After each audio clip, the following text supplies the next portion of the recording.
আমরা মসজিদে ছিলাম। ভিড় ছিল এত যে বাতাস নেওয়া যাচ্ছিল না। হঠাৎ আয় হায়, ভাইয়ের ফোন উধাও। ভাই, ফোন নেই।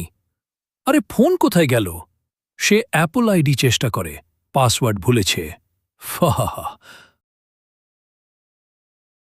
তখন হঠাৎ, অপেক্ষা করো, একটা কোড মনে আছে। ফোন খুলে গেল। বাঁচা গেল। ফাইন্ড মাই খুলি। ফোনটা আমাদের বাড়ির কাছে, চলো তাড়াতাড়ি। আমরা ঘুরছি ঘুরছি ঘুরছি, কোন হঠাৎ, এই, এটা পুলিশ স্টেশন। ভাই, পুলিশ স্টেশন? আমাদের ফোন পুলিশ স্টেশনে? হ্যাঁ, ফাইন্ড মাই এটাই বলছে, ফোন এখানেই।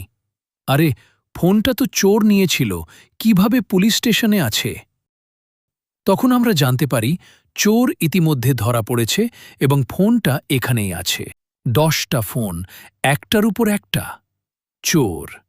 আমি দুঃখিত, এটা ভুল ছিল। তারপর হেসে বলে, কিন্তু এটা আমার রেকর্ড না, আরও বেশি চুরি করেছি। আমরা, এই লোক সত্যিই গর্ব করছে? ফোন নিয়ে বেরিয়ে আসি। আলহামদুলিল্লাহ,